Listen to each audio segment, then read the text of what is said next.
Hello everyone, आप सबका इस चैनल पे फिर से स्वागत है।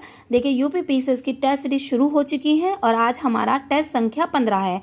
तो चलिए स्टार्ट करते हैं। आज का हमारा पहला क्वेश्चन है दोस्तों, निम्नलिखित में से कौन सी रिट प्रशासनिक अधिकारियों के विरुद्ध जारी की जाती है। हमारा फर्स्ट ऑप्शन है परमादेश, सेकंड ऑप्शन है अधिकार परीक्षा, थर्ड ऑप्शन है हमारा बंदी प्रत्यक्षीकरण और फोर्थ ऑप्शन है हमारा उत्प्रेक्षण। तो दोस्तों जो फोर्थ ऑप्शन है उत्प्रेक्षण, वो जो रिट है वो प्रशासनिक अधिकारियों के विरुद्ध जारी ना होकर वो न्यायिक निकायों के विरुद्ध जारी की जाती है। तो इस कारण इसका ऑप्शन नंबर बी एकदम सही जवाब होगा।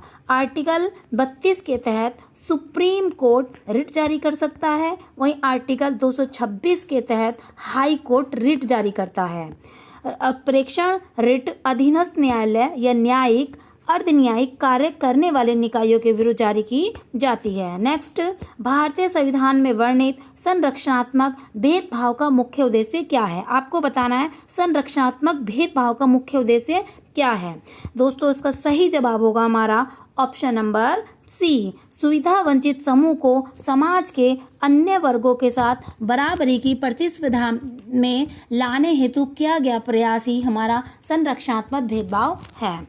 संरक्षणात्मक भेदभाव का मुख्य उद्देश्य किसी सुविधा वंचित समूह को उस स्तर तक उठाने से है जहां से वह समाज के अन्य वर्गों के साथ बराबर स्पर्धा में आ सके, अर्थात पिछड़े लोगों को विशेष सुविधा मुहैया कराकर समाज की मुख्य धारा में लाने का प्रयास किया जाए। नेक्स्ट, भारत के संविधान में वर्णित आर्टिकल 312 के अंतर्गत राज्यसभा को निम्नलिखित में से किस एक के गठन का अनन्य शक्ति दी गई है। दोस्तों आपके सामने 4 ऑप्शन है, बताइए कौन सा जवाब इसका सही होगा। तो दोस्तों इसका सही जवाब होगा हमारा ऑप्शन नंबर सी, नई अखिल भारतीय सेवाएं। दोस्तों आर्टिकल 312 के अंतर्गत दिया गया है कि यदि राज्यसभा ने उपस्थित और मत देने वाले सदस्यों में से कम 2/3 सदस्य, कितना 2/3 सदस्य द्वारा समर्थित संकल्प यह घोषित किया गया जाता है कि राष्ट्रीय हित में ऐसा करना आवश्यक है, तो संसद विधि द्वारा संघ और राज्यों के लिए सम्मिलित एक या अधिक अखिल भारतीय सेवाएं के सर्जन के लिए ओपन कर सकेगी। नेक्स्ट, उपराष्ट्रपति पद हेतु वांछित अर्हताओं में से निम्नलिखित में से कौन सी एक सम्मिलित नहीं है। तो दोस्तों इसका सही जवाब क्या होगा, बताइए, हमें कमेंट करके बताइए। दोस्तों इसका सही जवाब होगा हमारा लोकसभा के सदस्य बनने के लिए जो अर्ह तो वो उपराष्ट्रपति नहीं होता है, बल्कि वो कौन होता है दोस्तों, वो होता है हमारा राष्ट्रपति। वहीं उपराष्ट्रपति जो होता है हमारा वो राज्यसभा का सदस्य बनने के लिए अर्हत होता है। और आपकी जानकारी के लिए बता देती हूँ कि उपराष्ट्रपति ही हमारा राज्यसभा का सभापति होता है। उपराष्ट्रपति के चुनाव हेतु वंचित अर्हताओं में से लोकसभा के सदस्य बनने के लिए अर्हता सम्मिलित नहीं है। संविधान के अनुच्छेद 63 के अनुसार भारत का एक उपराष्ट्रपति होगा। उपराष्ट्रपति राज्यसभा का पदेन सभापति होता है। नेक्स्ट, निम्नलिखित कथनों पर विचार कीजिए और कूट की सहायता से सही उत्तर दीजिए। बताइए कौन सा इसका आंसर सही होगा। हमें पहला ऑप्शन दिया है दोस्तों, राज्यपाल को उच्च न्यायालय के न्यायाधीशों की नियुक्ति करने का अधिकार है। नहीं दोस्तों, ये ऑप्शन हमारा गलत है, तो इस कारण हमारा ये भी कट गया और हमारा ये भी कट गया। नेक्स्ट दिया है हमारा और हमारा ये भी कट गया, तो बचता गया ऑप्शन हमारा बी, राज्यपाल विधान परिषद में कुल सदस्य को मनोनीत कर सकता है। बताइए कितने सदस्य वो मनोनीत करता है।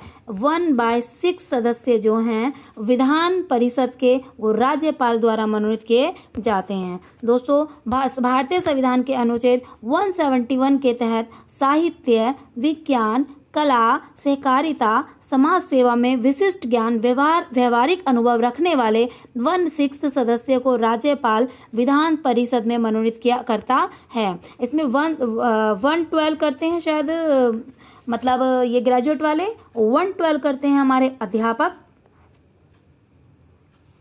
और इसमें से 1/6 करते हैं दोस्तों हमारे ये जो राज्यपाल करते हैं। नेक्स्ट है हमारा, राज्यपाल को उच्च न्यायालय की नियुक्ति का अधिकार नहीं है। उच्च न्यायालय के न्यायाधीश की नियुक्ति राष्ट्रपति द्वारा की जाती है, जो मैं पहले बता चुकी हूँ।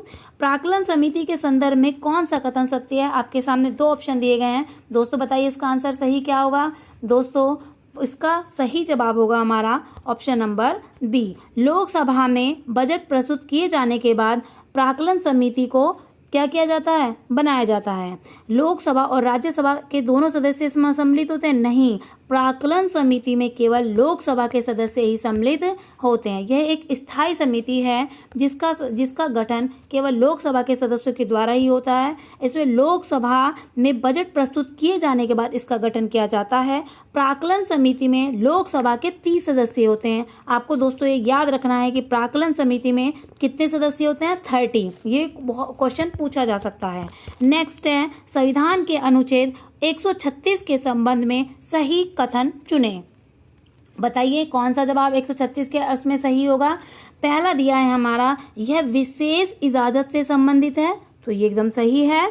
इसके माध्यम से उच्चतम न्यायालय में अपील किए जाने का प्रावधान किया गया है, ये भी सही है दोस्तों। अपील की इजाजत स्वयं उच्चतम न्यायालय अपने विवेक अनुसार प्रदान करता है, ये भी एकदम सही है। तो ऑप्शन नंबर डी इसका सही जवाब होगा। संविधान के अनुच्छेद 136 के अनुसार सर्वोच्च न्यायालय अपने विवेकानुसार भारत के राज्य क्षेत्र में किसी न्यायालय अधिकरण द्वारा किसी वाद या मामले में पारित किए गए या दिए गए किसी निर्णय, डिक्री, अवधारणा, दंडादेश या आदेश के विरुद्ध अपील करने की विशेष आज्ञा दे सकता है। नेक्स्ट, निम्नलिखित कथनों में से कौन सा एक कथन असत्य है। दोस्तों थोड़ा ध्यान से पढ़िए, इसमें पूछा क्या गया है, इसमें पूछा गया है असत्य कथन आपको बताना है। चलिए आगे देखते हैं। पारिस्थितिकी के प्रत्येक पोषण स्तर पर 10% ऊर्जा जैव क्रियाओं में उपभोग कर ली जाती है, ये क्या ये सही है? तो दोस्तों ये गलत है, क्योंकि हम जो उपभोग करते हैं वो 90% ऊर्जा का उपभोग करते हैं और 10% ऊर्जा हम आगे स्थानांतरित कर देते हैं। तो पहला ही इसका सही असत्य आंसर है। तो आगे हम देख लेते हैं। प्रकाश संश्लेषण में ऊर्जा का रूपांतरण रासायनिक ऊर्जा के रूप में होता है, ये सही है दोस्तों। एक वृक्ष के पारिस्थितिक तंत्र का संख्या ग्रामीण नहीं आएगा, यहाँ प्रामीड आएगा। क्या आएगा यहाँ पे? पिरामिड सदैव उल्टा बनता है। नेक्स्ट है, संतुलन परिस्थिति तंत्र में जीवों की संख्या स्थिर होती है, ये भी एकदम सही जवाब है। तो इस कारण हमारा इसका ऑप्शन नंबर दोस्तों ए सही जवाब होगा। पारिस्थितिकी के प्रत्येक पोषण स्तर में 90% ऊर्जा जैव क्रियाओं में उपयोग कर ली जाती है और 10% ऊर्जा स्थानांतरित कर दी जाती है। नेक्स्ट, निम्नलिखित कथनों में से असत्य कथन को चुने, कौन सा इसमें असत्य है। तो दोस्तों हमें 2 स्टेटमेंट दिए गए हैं, बताइए कौन सा इसमें से असत्य कथन है। तो पहला पढ़ते हैं, विद्युत चुंबकीय तरंगे अनुप्रस्थ तरंगे होती हैं। दोस्तों ये तो सही है एकदम। प्रकाश एक विद्युत चुंबकीय तरंग है, ये भी सही है। तो इस कारण इसका ऑप्शन नंबर डी सही जवाब होगा। विद्युत चुंबकीय तरंगों की गति हेतु माध्यम की आवश्यकता नहीं होती, यह अनुप्रस्थ तरंगे होती हैं। प्रकाश भी एक विद्युत चुंबकीय तरंग है जिसकी चाल निर्वात में 3 × 10⁸ प्रति मीटर प्रति सेकंड होती है। तो दोनों कथन हमारे एकदम सत्य है। नेक्स्ट है दोस्तों, निम्नलिखित कथनों पर विचार कीजिए तथा दिए गए कूट की सहायता से सही उत्तर बताएं। देखिए हमें कथन और कारण 2 दिए गए हैं, आपको सही उत्तर बताना है दोस्तों। इसका पहला कथन हमें दिया है, अपमार्जक पृष्ठ तनाव के सिद्धांत पर कार्य करते हैं क्योंकि अपमार्जक मिलाने पर जल का पृष्ठ तनाव बढ़ जाता है। तो दोस्तों हमारा जो इसका कारण है वो गलत है, वो पृष्ठ तनाव बढ़ता नहीं है बल्कि घटता है। और पहला कथन इसका सही है, तो इस कारण ऑप्शन नंबर सी इसका सही जवाब हो जाएगा। किसी द्रव का वह गुण जिसके कारण स्वतंत्र पृष्ठ सिकुड़ कर न्यूनतम क्षेत्र पर घेरने की प्रवृत्ति रखता है, उसी को हम पृष्ठ तनाव कहते हैं। नेक्स्ट, परिस्थिति तंत्र के घटकों में निम्नलिखित में से कौन एक जैविक घटक है। आपके सामने 4 ऑप्शन दिए गए हैं, बताइए इसका सही जवाब क्या होगा। दोस्तों हमें परिस्थिति तंत्र के घटकों में हमें जैविक घटक बताने हैं। पहले मैं आपको बताओ जैविक घटक होते क्या हैं। पारिस्थितिकी तंत्र के एक क्षेत्र विशेष में विकसित एक इकाई है जिसमें विभिन्न जीवों का एक समूह विकसित होता है। पारिस्थितिकी तंत्र में इसमें विभिन्न प्रकार के पादप, वनस्पति, जल जीव, स्थलीय जीव सम्मिलित होते हैं। ये जीव जो होते हैं प्राथमिक उत्पादक होते हैं, द्वितीय उत्पादक होते हैं या उपभोक्ता अपघटक के रूप में भी ये होते हैं। तो इसमें कौन सा होगा, तो इस कारण इसका बैक्टीरिया एकदम सही जवाब होगा। और जो तापमान है, फास्फोरस है, प्रोटीन है, दोस्तों ये हमारे जैविक उपघटक ना होकर ये हमारे अजैव घटक हैं। नेक्स्ट है दोस्तों हमारा, जहां पर जातियों की यहाँ पर जातियों की प्राप्तता तथा स्थानीय जातियों की अधिकता पाई जाती है, लेकिन साथ ही इन जीव जातियों के संकट पर निरंतर संकट बना हुआ होता है, तो उस क्षेत्र को दोस्तों क्या कहते हैं? बताइए, उस क्षेत्र को क्या कहते हैं? जातियों की वहाँ पर पर्याप्त संख्या भी होती है, स्थानीय जातियों की अधिकता भी होती है, लेकिन फिर भी उनके अस्तित्व पर संकट बना होता है, तो उसको हम क्या बोलते हैं दोस्तों? Hot spot. क्या बोलते हैं? Hot spot.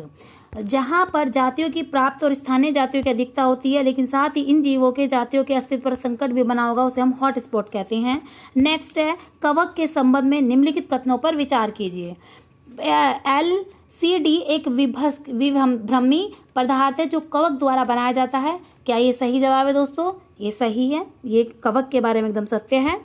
प्रोटीन और विटामिन के मुख्य साधक है। कवक जो होते हैं प्रोटीन और विटामिन के मुख्य साधन है, ये भी एकदम सही है। तो इस कारण ऑप्शन नंबर सी इसका सही जवाब होता है। दोस्तों, कवक या फफूंद एक प्रकार के जीव हैं जो अपने भोजन सड़े गले मृत कार्बनिक पदार्थों से प्राप्त करते हैं। कवक जीवों का एक विशाल समुदाय है। कवक यानी कि फंगस, क्या बोलते हैं? फंगस, जिसे साधारणतः वनस्पतियों में वर्गीकृत किया जाता है। इस वर्ग के सदस्य पर्णहरित यानी कि क्लोरोफिल रहित होते हैं और इनमें जो प्रजनन होता है वो बीजाणुओं द्वारा होता है। नेक्स्ट, यदि किसी व्यक्ति का रुधिर दाब बहुत कम हो जाए तो निम्नलिखित में से कौन सा हार्मोन देने पर उसे लाभ होगा? बताइए, इसका सही जवाब क्या होगा?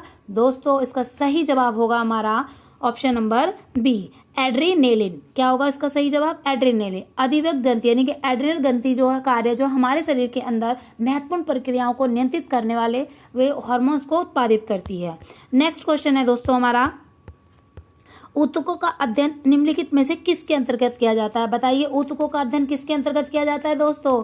तो ऊतकों का अध्ययन जो हमें किया जाता है वो किया जाता है हमारा हिस्टोलॉजी के अंतर्गत। किसके अंतर्गत? हिस्टोलॉजी के। वही हमारा जो है वो पैथोलॉजी के अंतर्गत दोस्तों रोगों की प्रकृति और कवकों के कारकों का अध्ययन किया जाता है। पोमोलॉजी के अंदर दोस्तों फलों का अध्ययन, फलों की कृषि की जाती है पोमोलॉजी के अंतर्गत। नेक्स्ट क्वेश्चन है दोस्तों, मेमत पूर्वज थे। बताइए, किसके मेमत पूर्वज थे? दोस्तों, इसका सही जवाब होगा हमारा जो मेमत थे वो हाथियों के पूर्वज थे। ठीक है, मेमत जो एक प्रजाति है वो वर्तमान समय में विलुप्त हो चुकी है और हाथी का उसका पूर्वज माना जाता है। नेक्स्ट है, डायनासोर थे। बताइए, डायनासोर कौन से कल्प में थे दोस्तों? ऑप्शन हमें दिया है, सीनोजोइक सरीसृप, मेसोजोइक पक्षी, पैलियोथोजोइक एम्फीबिया या मेसोजोइक सरीसृप। तो दोस्तों, इसका सही जवाब होगा हमारा मेसोजोइक सरीसृप। डायनासोर विशाल काय सरीसृप थे। सरीसृप बोले तो रेप्टाइल जो मध्यजीवी या मेसोजोइक महाकल्प में पाए गए थे। नेक्स्ट है दोस्तों हमारा, विकासवाद का सिद्धांत किसने प्रतिपादित किया था? ये बहुत अच्छा क्वेश्चन है दोस्तों। बताइए, इसका सही जवाब क्या होगा? दोस्तों, इसका सही जवाब होगा हमारा डार्विन ने। विकासवाद का सिद्धांत किसने दिया था? डार्विन ने। और डार्विन ने ये मटर के दाने पे किया था। चार्ल्स डार्विन का मत था कि प्राकृतिक कर्मिक परिवर्तन द्वारा अपना विकास करती है और विकासवाद कहे जाने वाला सही सिद्धांत जो है वो आधुनिक जीव विज्ञान की नींव बना। समझ में आया आपको? नेक्स्ट क्वेश्चन है दोस्तों हमारा, नील गाय निम्नलिखित कुल में आती है। आपको बताना है नील गाय इसमें से कौन से कुल में आती है?